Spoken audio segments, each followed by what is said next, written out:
સાબરકાંઠા જિલ્લામાં હિંમતનગરમાં આવેલા દિલ્હીના મુખ્યમંત્રી કેજરીવાલે કહ્યું હતું કે અમારી સરકાર લાવો વીજળીનું બિલ ઝીરો આવશે। સિસોદિયા બોલ્યા 1 લાખ શિક્ષકની ભરતી કરીશું।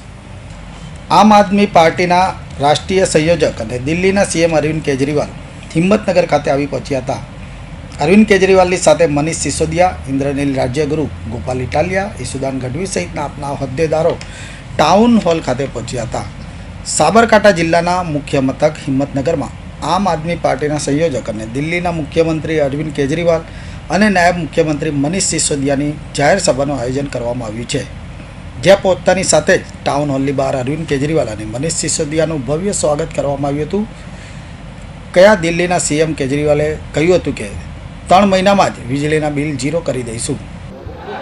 ऐसे लग रहा था जैसे गुजरात अब बदलाव मांग रहा है,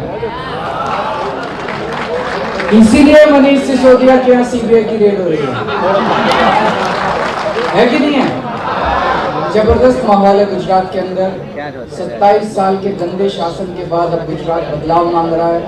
अभी तक गुजरात के पास विकल्प नहीं था, अब एक अच्छा ईमानदार विकल्प मिला है और गुजरात के लोग भी चाहते हैं कि जैसे दिल्ली और पंजाब में अच्छा काम हो रहा है, गुजरात में भी होना चाहिए। ये धर्म युद्ध है, थोड़ा साइड में ऊपर। ये महाभारत की तरह है। जैसे महाभारत की आपने कहानी सुनी होगी, जब महाभारत युद्ध शुरू हो गया तो श्री कृष्ण जी सोए हुए थे। उनसे मदद मांगने के लिए दुर्योधन और श्री कृष्ण दोनों पहुंचे। दुर्योधन उनके सिरहाने बैठ गए, श्री कृष्ण उनके पांव के, अर्जुन उनके पांव के पास बैठ गए श्री कृष्ण जी के। उनकी जब आंखें खुली तो उनको पहले अर्जुन दिखाई दिए। उन्होंने अर्जुन से पूछा क्या चाहिए, तो दुर्योधन ने कहा पहले मैं आया था, मैं मांगूंगा। तो उन्होंने कहा नहीं, पहले मैंने इनको देखा। तो अर्जुन ने कहा कि भगवान, इस युद्ध के अंदर मुझे आप चाहिए, मुझे श्री कृष्ण चाहिए, भगवान चाहिए। दुर्योधन मन मन में बड़ा खुश हुआ। उसने कहा मेरे को तो सेना चाहिए थी। तो उसने कहा भगवान अगर ये ऐसे कह रहे हैं तो आप इनके साथ चले जाइए, मुझे अपनी सेना दे दीजिए। आज इन लोगों के पास पूरी सेना है, इन लोगों के पास पूरी ताकत है, इनके पास सीबीआई है, इनके पास ईडी है, इनके पास इनकम टैक्स है, इनके पास पुलिस है, इनके पास सारी इतना पैसा है इन लोगों के पास। અરવિંદ કેજરીવાલે સભાને સંબોધતા જણાવ્યું હતું કે ગજબનો ઉત્સાહ છે તમારા લોકોમાં। લોકોને જોઈને એવું લાગી રહ્યું છે કે ગુજરાત હવે બદલાવ માંગે છે। આ ધર્મયુદ્ધ છે। આજે આ લોકો પાસે મોટી સેના છે તો અમારી પાસે ભગવાન છે। આજે અમારી પાસે જનતાનો સાથ છે। આજે અમે દિલ્હીમાં જે કામ કર્યું છે તે 75 વર્ષમાં નથી થયું। ગુજરાતમાં દિલ્હી જેવા સરકારી હોસ્પિટલ, સ્કૂલો જોઈએ છે ને? તમારે ગુજરાતમાં વીજળીના બિલ ઝીરો જોઈએ છે કે નહીં? અમારી સરકાર બનશે તો 3 મહિનામાં જ વીજળીના બિલ ઝીરો કરી દઈશું। પેપર ફોડવાવાળાઓને જેલ ભેગા કરીશું। સ્વાસ્થ્ય અંગે વાતચીત કરતાં જણાવ્યું હતું કે સરકાર આવશે તો બધાને મફત ઇલાજ, સારો ઇલાજ આપવાની જવાબદારી એમની સરકારની છે। તમામ લોકોને બધી દવાઓ, ટેસ્ટ અને ઓપરેશન ફ્રી કરવામાં આવશે। તમે મને વોટ આપો, હું તમને ફ્રી વીજળી આપીશ।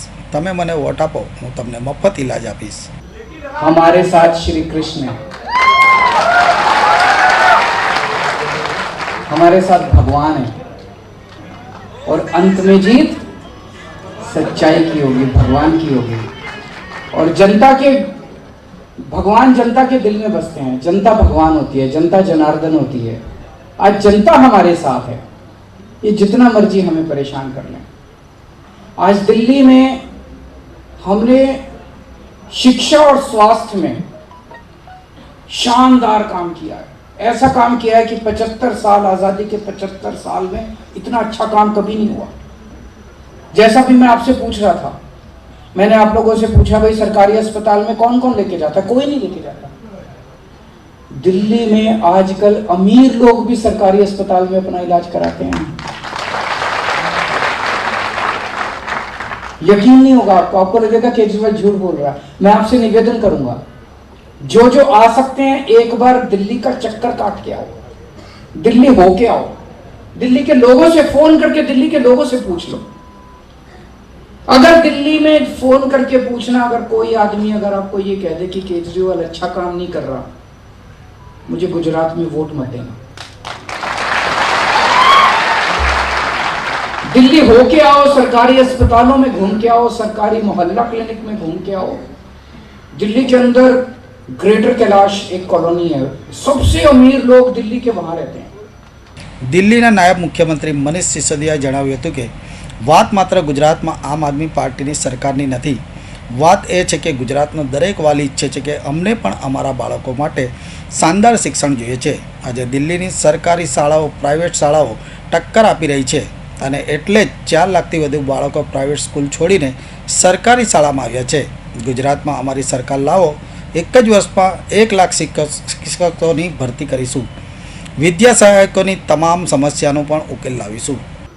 वहां पे हम लोगों ने सरकारी डिस्पेंसरी बनाई है उन लोगों की मांग पे।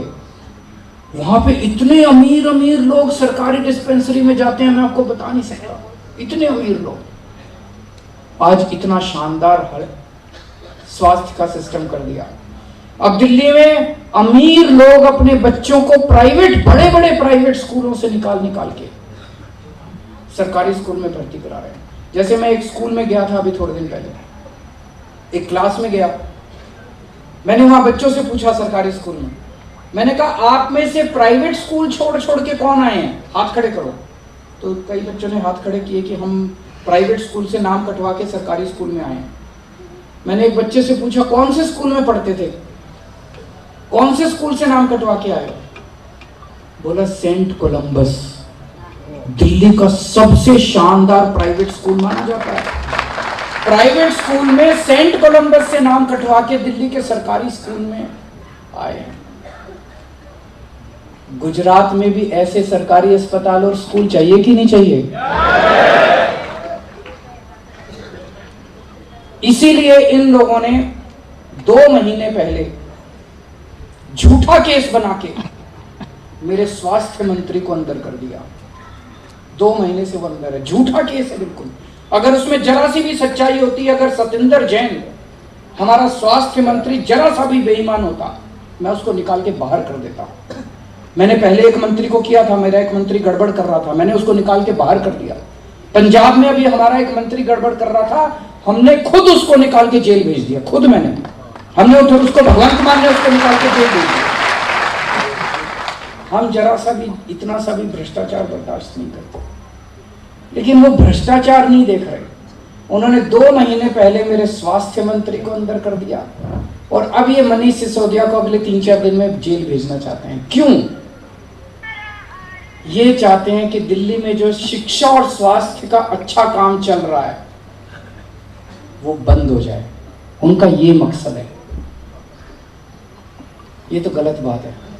ऐसे देश कैसे तरक्की करेगा? अगर हम सारे आपस में लड़ेंगे तो देश कैसे तरक्की करेगा?